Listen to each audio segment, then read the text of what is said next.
So, good afternoon, everybody, and welcome in the Studio Villa Bosch for the public talk of our current HITS journalist in residence, Monika Mondal. My name is Peter Saueressig. I'm the Deputy Head of Communications at HITS, and I'm very happy to introduce you to this event. Let me first say a few words about the program. The Journalist in Residence program at HITS was established in 2012, and it invites experienced science journalists for 3 to 6 months residencies to collaborate with researchers, attend conferences, and pursue independent projects. To date, 14 journalists from Canada, the US, Australia, India, Spain, and Germany have been awarded this fellowship. We do not expect the journalists to publish anything related to HITS in return. Instead, the program supports free and independent journalism. There are only two obligations for them during their stay at HITS: an internal seminar with the HITSters and a public talk. Monika Mondal, the 2026 HITS Journalist in Residence, is an award-winning freelance reporter from Delhi in India. She holds degrees in electronics, communication engineering, and development studies, and has reported on topics ranging from life sciences to astronomy for publications including Nature, Wired, The Guardian, and The Hindu. Mondal has received accolades such as the Pulitzer Center Fellowship, the Alexander von Humboldt Chancellor's Fellowship, and the Thomson Foundation Journalist Award. In her public talk today, called Catch-22 on Science and Development, Monika Mondal will remind us of the challenges that science and science journalism face when they use scientific thinking in exploring the world and trying to communicate it to their audiences. She interrogates the narrative of modern development, asking herself and us the following questions. What does scientific thinking truly mean in a fractured world?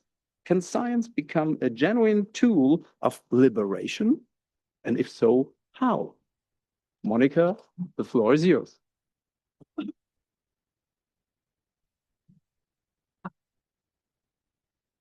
Thank you, Peter, for the introduction. And thank you, everybody, for coming here in person to listen to me, and also to the people who are joining online.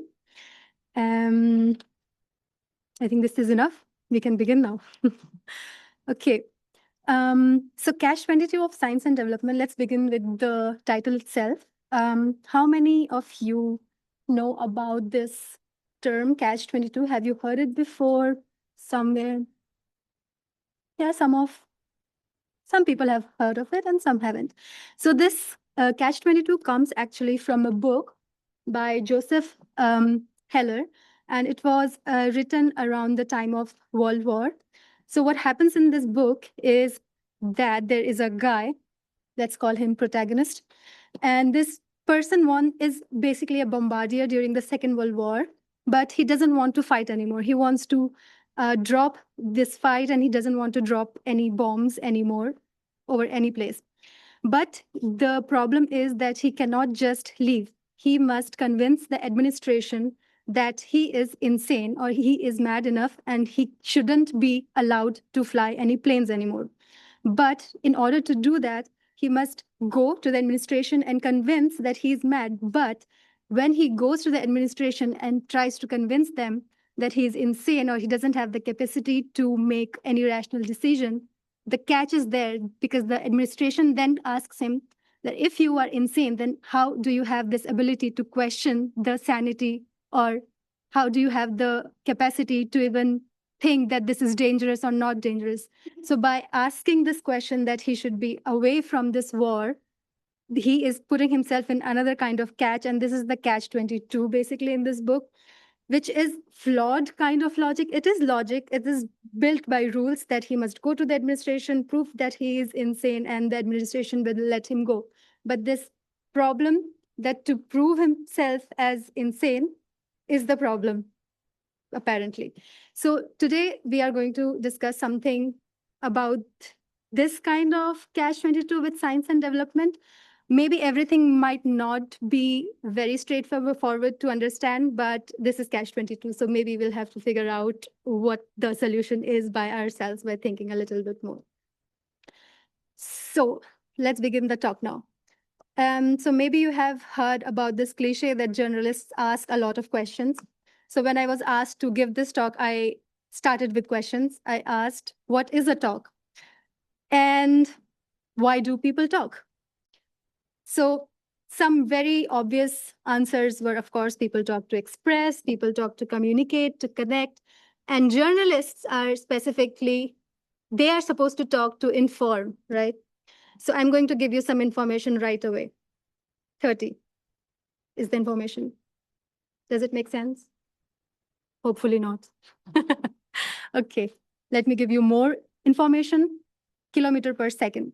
I gave you now unit. Now it's a big information. It's a big data, right? But still, maybe it brings some ideas to your mind, what it may be or what it might not be, but it still doesn't make much sense. It's just some raw data, right? But when I tell you that 30 kilometers per second is not just a number, this is a story of you right now. There's the speed with which you are traveling right now, even though you feel that you are sitting on this chair, listening to some Monika talking about catches and talks. But this is the speed of the earth that is revolving around the sun at this moment, which makes you also traveling at the same speed in the space. So right now, this 30 kilometers per second, which otherwise was just a data, now it becomes a story. It becomes a story of you. It becomes a story of me and everybody else on this planet. So all of a sudden, this data becomes a story. And we all are pretty much storytellers. As journalists, we are storytellers. As scientists, we are storytellers. And to come to this realization that this 30 kilometers per second is not just a speed, it's a story of us traveling around the sun, revolving around the sun. It's a story that we came to know after a lot of questions that we asked ourselves. Why was there day? Why is there night? Why is the sun moving from this part of the sky to the other part of the sky? So after interrogating all these questions, we came to this realization that it was just the story of ourselves indeed. But stories do something more than what we realize. It's not just telling you something about something. It's also about making perceptions. It's about making you think about something maybe that you haven't thought before. But in this process, storytelling also does some power games. If I'm a good storyteller, you will believe in everything that I will say. But if I'm not a good storyteller, you will maybe not even interested to listen to me, and maybe I'll just lose you while I'm talking. So storytelling does have some power. When you are storytelling, you get a stage, you are talking and the other people are listening, and this becomes like a power struggle. And this is what's also happening in the world right now. There are people with a lot of power. They are telling their stories and they're making other people believe in their stories. And one part of this audience have to just listen to the person who is talking, like me right now. And the other part of the audience have to just get all of this information and either believe in it or just not believe in it. And if you're not believing in it, you will go home most likely and you will not even check if this 30 kilometers per second is true or not. I don't know, but this is true. So the idea of storytelling and talking becomes to think together. It's not just about me or somebody telling stories. It's a process of coming together and then try to think about those stories that I told you or the stories that were told to you, and then come together and think about those stories that we made as scientists or as journalists or some politician, whoever is telling us the story. But this later part, the thinking together part right now in this world is becoming a little bit difficult to do because everybody is coming with their stories and they're forcing these stories or other people and not really realizing that if other person is understanding it or not. And the whole idea of the world becomes just storytelling and just communication from one channel. So let me tell you let you tell me my story so that you may be able to relate to what or why I am telling you all of this. So while growing up, there was one specific story that came again and again, and it was the society that I was growing up in. And everybody told me that science is the perfect success story. If you study science, life will be full of flowers and bouquets and everything nice. And I, of course, believed as a kid, you don't really have a lot of choice. You just believe in whatever people tell you. And of course, I believed that, yes, if I study science, then I will be maybe in a city, and there will be electricity, and there will be like big buildings made up of glass and bricks, and there will be small parks, and people will be able to play. And all this fantasy I was putting in my brain just because the society was telling me and convincing me in this story, this success story, that science is the way ahead. So I also, of course, believed, and I did engineering. I studied engineering. I also practiced engineering in a company for some time. But within 7 months, I realized that it doesn't seem like development. I mean, there is something wrong in this whole narrative, because by this point, I felt like I was being trained to become a machine. I was just trying to do the same thing again and again without much thinking, or without not thinking why I was even doing that, or what was this idea of development. So this was my story, but this is also the story of a lot of people in developing countries, wherein science become a tool with using which you can um, ride this ladder of success, ride this ladder of economic development, social development, and then you become some master, and everybody pretty much treats you with respect, dignity, and honor. And this becomes like the most successful story in the developing countries. But maybe then when I was doing this science, this thinking about science or what is the problem, I thought maybe the problem isn't me and I don't understand development. So maybe I should understand what development is. So I tried to look at the world, and I tried to look at the world from various paths.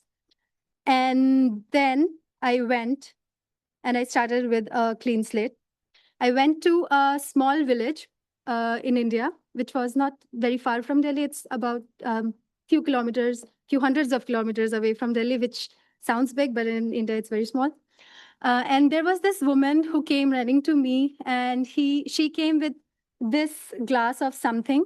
Any guesses what? I was very surprised with this, but any guesses what this could be? What this yellow liquid could be? Yes, oil. Okay. More guesses? What, butter? Ghee? Okay. Okay, I think we have enough guesses. But but this is actually water. And this is not just any water. This is drinking water. This is the water that people in that village drink every day. And let's put some data on the screen.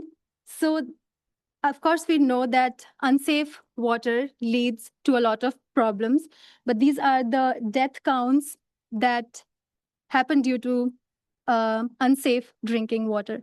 But this data comes at the last place. Before this data, there's a lot of story. When people fall sick, they don't just die. They fall into this trap, into this weird cycle wherein they must save their loved ones. And to save their loved ones, they will do anything that's possible. They will spend their entire savings. They will do whatever it's possible to save them. They will fall in this cycle of depression, in this cycle of poverty, in this cycle of timelessness, where they don't have time for themselves to think, to question the world or whatever story they are being given. They don't have time to do any of that.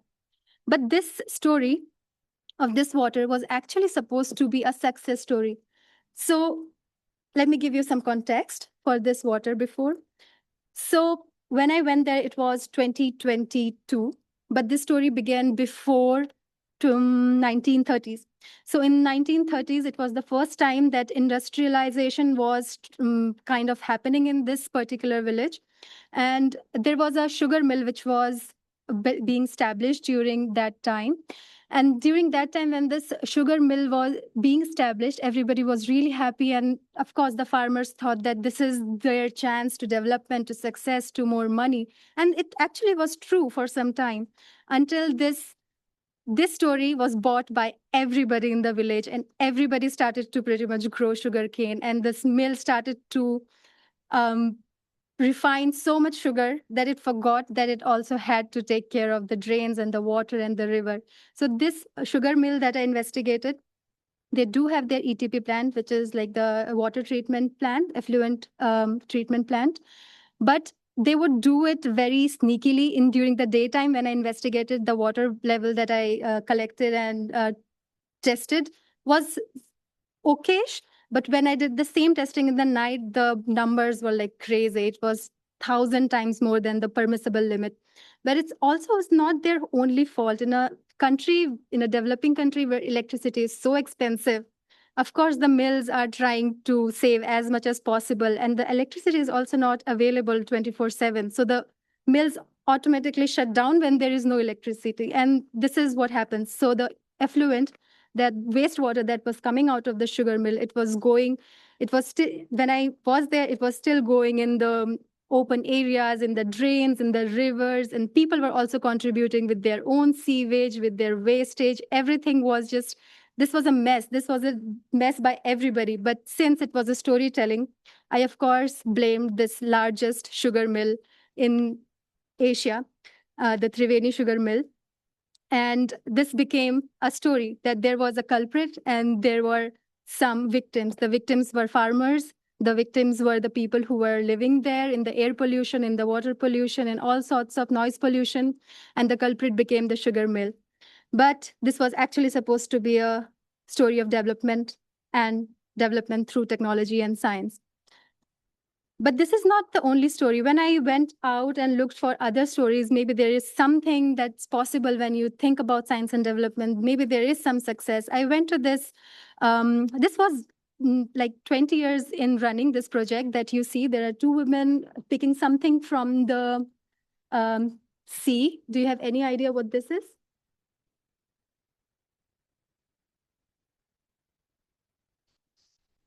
Yeah. Yeah, it's actually seaweed. But this weed is not indigenous to India. This seaweed was brought from Philippines, and this is called Kapaphygus.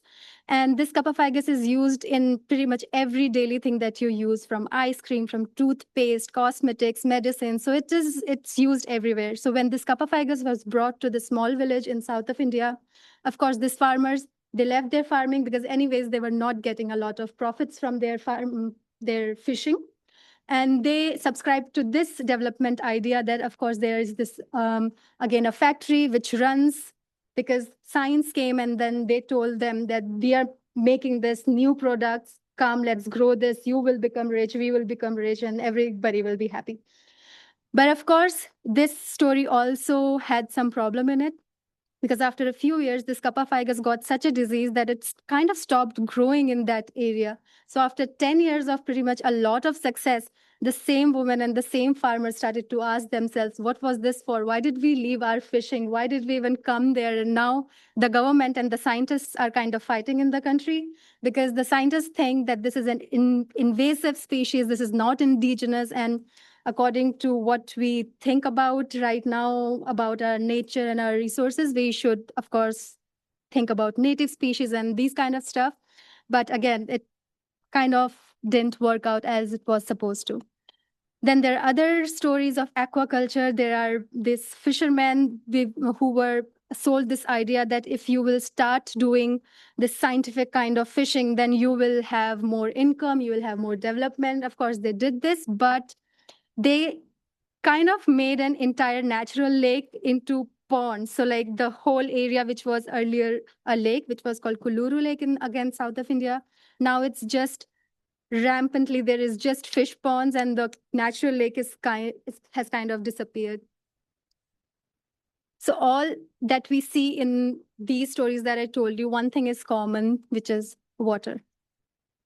And this is the story that it becomes. We do development, we use technology, and then the waste comes to the river and the rivers get polluted. But the question that I asked at this point was, so we are talking about river or water which cleans everything. So what do you clean, or how do you clean something which cleans everything else?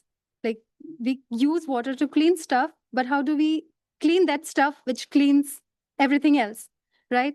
And when I asked this question to a lot of scientists and a lot of river experts, there was one thing that stuck with me. Everybody said that we don't really need to clean river because, of course, river or water is much more powerful than our science or technology or than all of us combined, right? But the problem was that we are not letting a river be river. So I went to the source of the problem, um, to the Himalayas, and this is what is happening there. This is sand mining. This is also kind of illegal um, because there are some standards, and of course there are limits to how much you can mine. But there are so many people, and people must be fed. People need to feed their families. So these kind of limits don't really stay there. And there is also a problem of us as well. Like, why sand mined from river? Any ideas? What would we do with, yeah, cement? Yes. What else? Any more guesses? So you can look around and you can see this mined sand everywhere. You can look at your watches, the glass, it's silicon. It's the glass made out of when we heat up this sand more and more and more. And this is how we may get glass. We get all this computer, your phones, your building, all the glasses that we have. Everything is pretty much made of this same sand. So in this story, of course, the culprit were the Indian government, the local government, who were trying to let this happen in front of everybody. But maybe there is some other problems in this storytelling, which I was not addressing at that point of time when I was writing these stories. So the result becomes that all the rivers pretty much look like this. This is the cleanest that you are seeing right now. This is one of the cleanest picture I could take from of the Ganga. This is Ganga. And after this, I thought maybe the problem is in my country. Maybe this is the problem of a developing country. If I go to a developed country, because everybody is like, kind of, if you believe or not, the idea is this, that everybody wants to become like the West. Or the bigger picture becomes like this. Every other household wants to earn more money. They want to have like this houses, like the same ideas that I had when I was growing up, and the ideas that I bought for success and for science as the success story.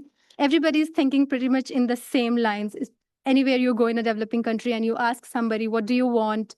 Or what would be your success story? And the answer would be pretty much the same: more money, better housing, and better infrastructure, the same things, right? So, and when I was questioning, maybe it's the problem of developing country, maybe in developed country, everything is sorted. So I first came to Germany for this fellowship wherein I compared Rhine and Ganga and tried to figure out if Rhine could be cleaned. This is at least the narrative is, if Rhine could be cleaned in 30 years, why couldn't Ganga be cleaned? Or if there is any magic trick by which Ganga could be cleaned. So this is the clean Rhine, and there we have cleanest Ganga. And the problem was weird because I found that even this Rhine was not clean by the standards that were set up maybe 30, 50 years ago. Rhine was clean because we shifted the whole baseline. Now, and this is also an amnesia. It's a generational amnesia. Every time a new generation comes, for them, the standard of a clean river, the standard of a pristine nature becomes what they have seen growing up. But the actual or the reality of this clean river or pristine nature, it's not that. Maybe it has already lost all of its nature, all of its cleanliness or its natural state much before. So when we talk about a clean Rhine, we now talk about a river which flows, which does not have this particles that we can see or the plastics that we can see floating in Ganga or any other developing country river. But there is no life in these Rhine. Like if you really take the quality of the quality of water is it's full of microplastics, and there are still chemicals, and all this problem exists. So it looks very clean from the looks of it, but a river is a river which flows freely, which goes wherever it wants, which is not tamed. But Rhine has been tamed so much that it does not really have a life of itself anymore. It's so much damped. There is no salmon movement as it used to have 50 years ago. So it's pretty much a drain, which is where water flows. But we understand amnesia as humans, but rivers don't understand amnesia. So this is the picture of this is a picture from Our Valley, where in 2021 in Germany, there was huge floods in Our Valley, and it was a chaos. And one of the reasons was this, that we forgot that we straightened the Rhine, but Rhine, of course, didn't forget that it had its own path. So when there was huge water flow in the Rhine, it destroyed whatever came in its way. And there were about more than 150 reported deaths. There was a lot of trauma that people still suffer in that region. And yeah, so it's this shifting baseline syndrome that we think is better environment. So the question is, after all of this still remains, what is development?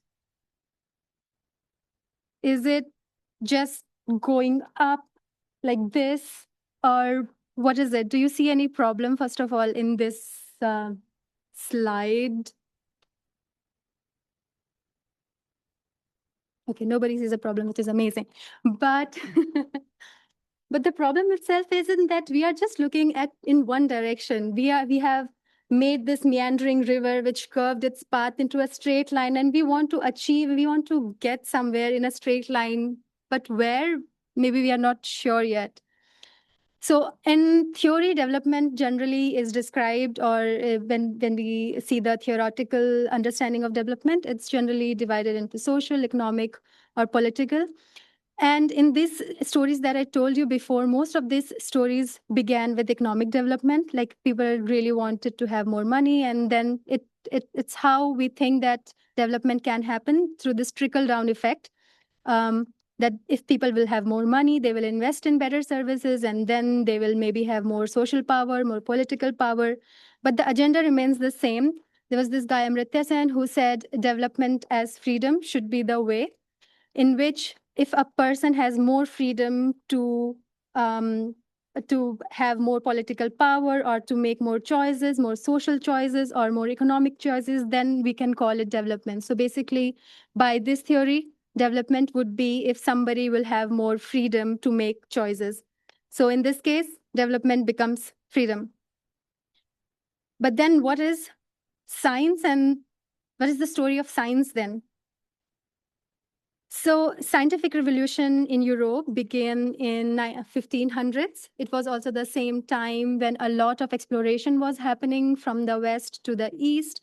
And a lot of scientists were actually natural philosophers. There was the term scientist did not come up until around 1700s. And also there's this funny story of scientist.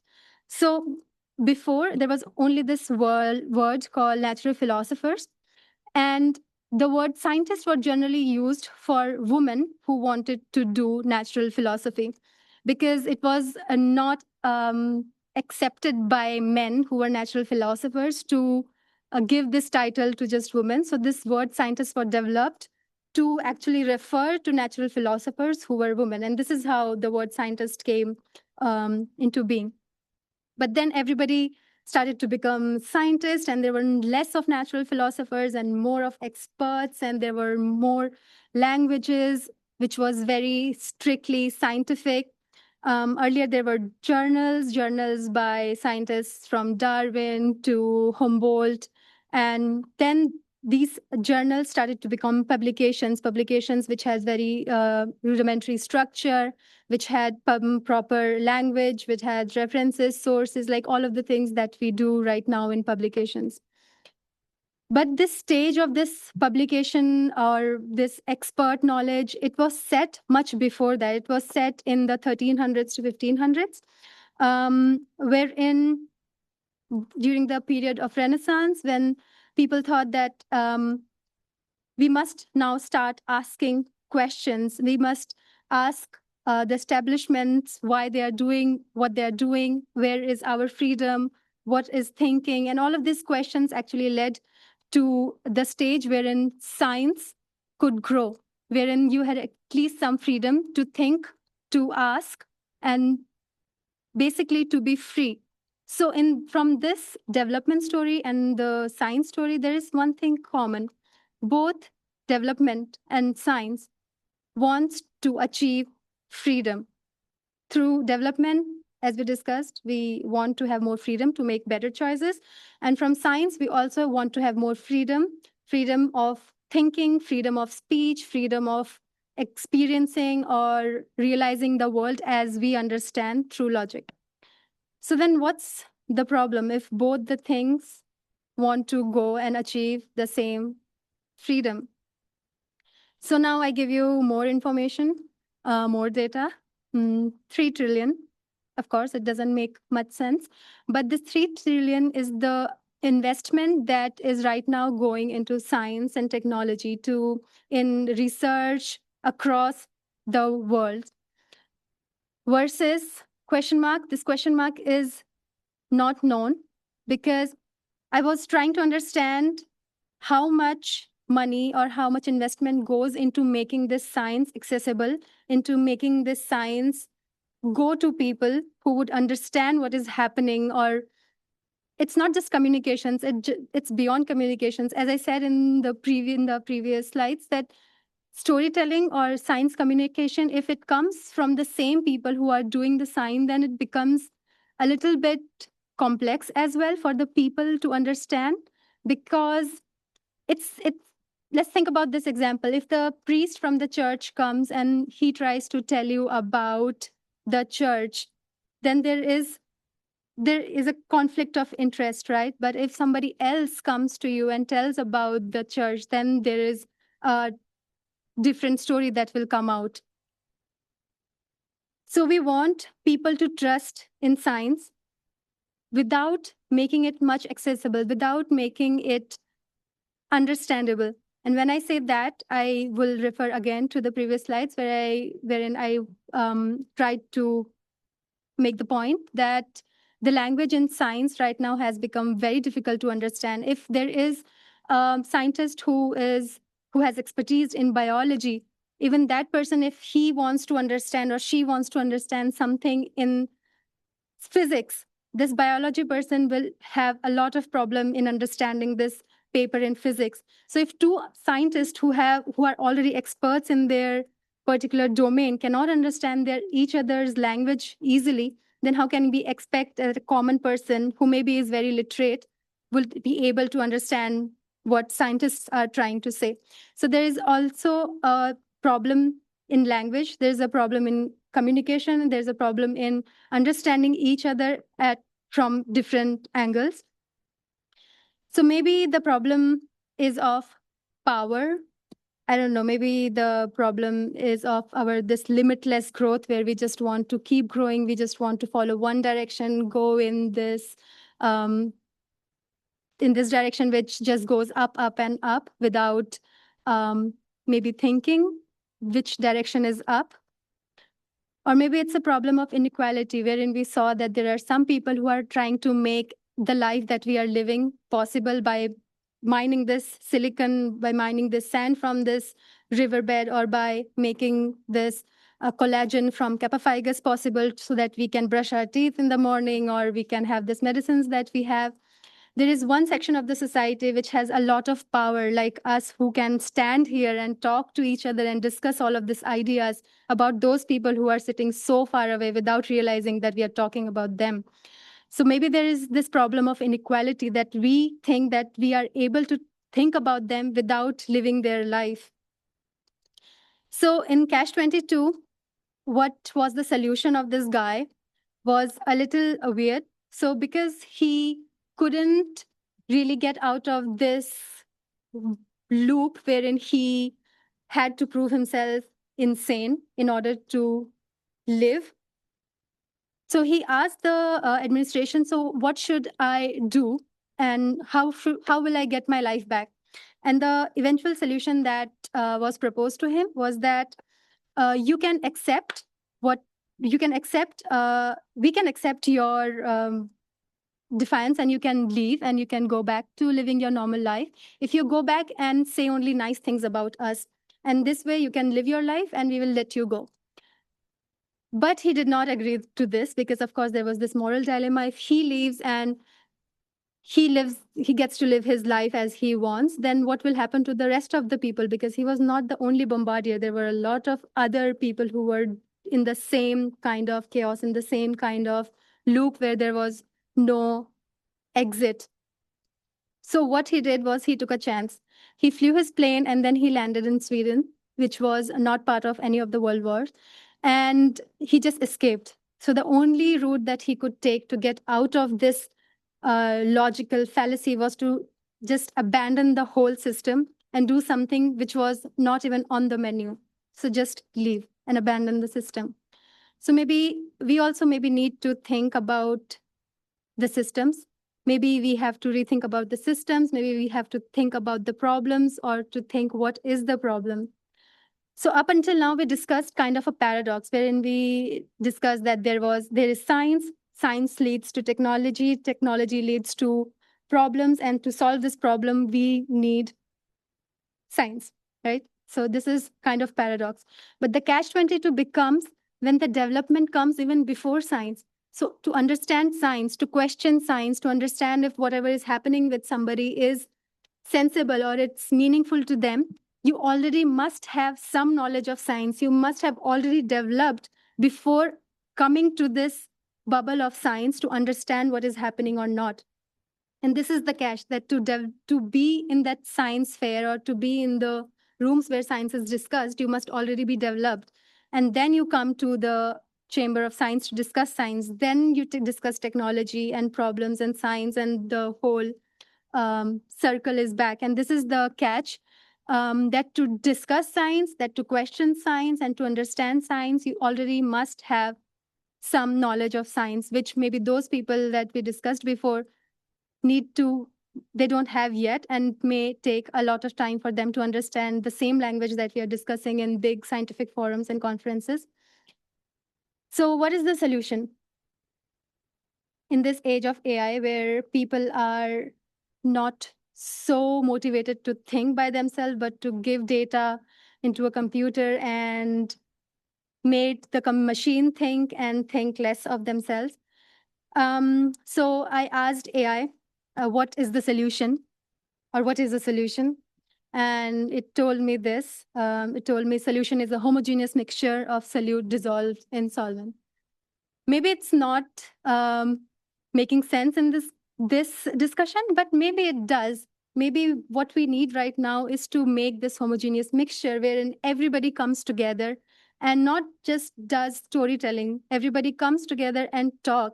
And it must be, and when I say homogeneous, it's a mixture of people from science, from arts, from commerce, from economy coming together and discuss everything, all the problems that we have, and not discuss these things in silos. So maybe we do need some kind of homogeneous mixture. And of course, as Hits would say, think beyond the limits. Maybe we need to think which is not even thinkable. Maybe we need to think which is not even possible to make some solutions possible, or to even think of solutions. And we need to think, what are we doing and why are we doing it? Is there a purpose? And if there is a purpose, what is the purpose? So thank you, everybody, for listening to me. And if all the stories that I discussed, you can scan that code. All the stories are available there. And that's it. Thank you.